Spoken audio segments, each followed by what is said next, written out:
we live in a world where on your phone now everything pops up, or it's hard to really switch off from everything. But as always, like I keep saying, I'm not. People are going to have their opinions. I'm not saying to not talk about it, or the pundits to say this could be better, that could be better. That's part of football. That's part of being a fan. That's part of why we love the game. But all I'd probably say is just to trust us. We've been here, we've done it. A lot of us have been in these moments before, so just to trust us and as much as possible get behind us, and that'd only give us confidence and help us to achieve what we want to achieve, and that's to be successful.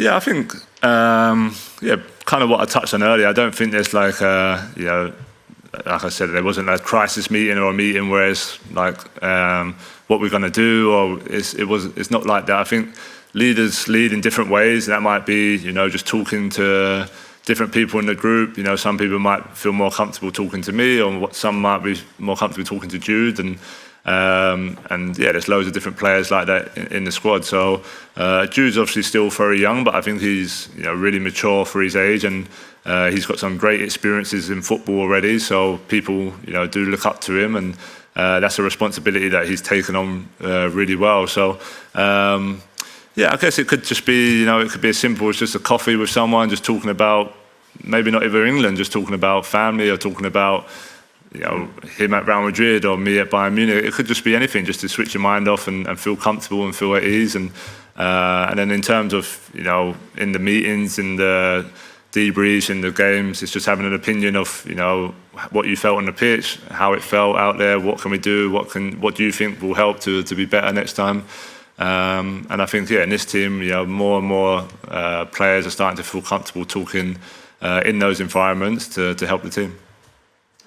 Yeah, I mean, I can't speak highly enough of Gareth and what he's done for the team and for this nation in terms of where we were and where we are now as a national team is completely different. I think he's brilliant on the details, making sure that kind of there's no stone unturned, and that we know everyone knows what they're going to be doing going into games.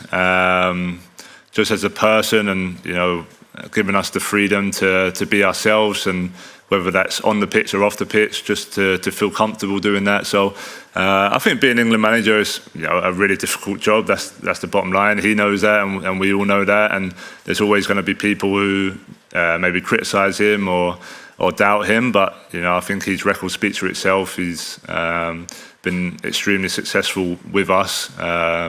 But like all of us, and like I know he wants to, we want to take that next step and win it, and we're all really determined to do that. So he will do what's best for the nation. He will make the decision what's best for the team. And all I'd say is just to get behind him, support him as the players do. And just to be clear, so in your view, in all the players' view, he is the best man for the job? Yeah, absolutely. I think I'd probably say from all of us, maybe just a little bit more, positional discipline. Maybe is a word. Just when we look back at the games, there's times where we were a little bit too deep, and not just us as well. Like certain areas of the pitch where we had too many numbers kind of behind their kind of press or their kind of block, and then we found it really hard to then progress up the pitch. So. I think just like I said, I think as we play more of each other, especially in those positions, it will get better, and we'll have more understanding. But just maybe a bit more discipline in all of our positional play. We all want to maybe get on the ball and make a difference, which is great. It's we're all players who love getting it in those positions. But also we need to be a threat going forward, which we haven't been, compared to our usual selves. So again, it's something that we'll work on and see what areas we can improve. But I don't think there's an issue with us free playing with each other, for example. I think the seasons that we all had speak for themselves, and there's no reason why we can't start ramping that up on the pitch and getting to a level that we know we can. I think so. Yeah, I think that's part of having the experience and using that to your advantage. It'd be silly just to forget all those past experiences and past tournaments, because they can be really helpful and really useful, and that's what I try and do. And I think a lot of the players who have been here for a long time do the same, and you have the responsibility to try and share that with the other players. But yeah, major tournaments are tough. Like I touched on, there's always going to be ups and downs. It's never just a straight line to the top, or not in our experience. And we know how much it took to get close in the last Euros.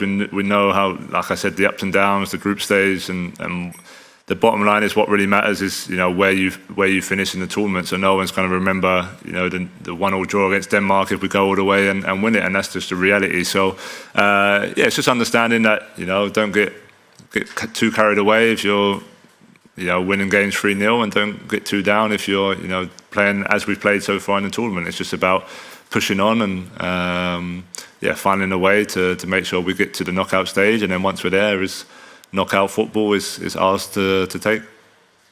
Yeah, we absolutely believe we can win it. I don't think.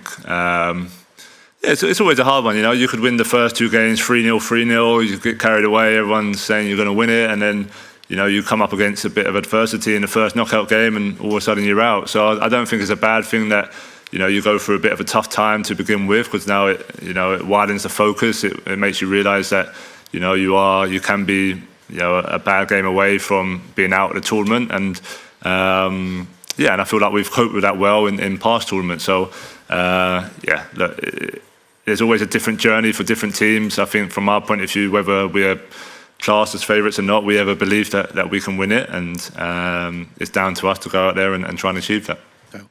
Yeah, I mean, it's a tricky one because, of course, I'm sure they would love to have my opinion and love to, but as you know, when you're a player, you're more focused on the team and more focused on the environment. Look, again, I'm not telling people not to do their job. It's their job to analyse the game and analyse players. And there's some games where I'll get stick. There's some games other players will get stick. But I just think, just when you've been there and done it. Obviously, maybe when I'm 40 or 50 and I might be on one of those pundits trying to dig players out. I hope I'm not, but it might change. But it is what it is. But I think from my point of view, just with the experience of players who have been there and been in the experience and maybe not played well in certain games and know it's tough to play for England, it's just like, okay, well, maybe take a step back and see where you were and what it was like. But have you contacted anybody about that? No.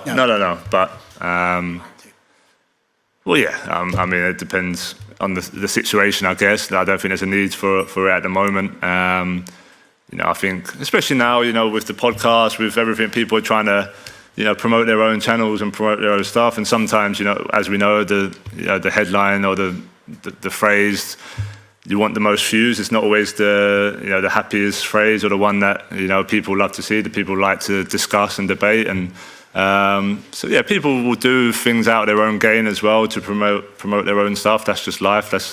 That is what it is. But as always, like I say, just first of all, just try, from our point of view, just to ignore it. But then also, try and back the English players as much as possible. We're doing as much as we can to make everyone proud, you guys proud, the fans proud, the pundits proud. And I know they'd love nothing more than we're all celebrating, after the Euros together. And that's hopefully what we can try and achieve.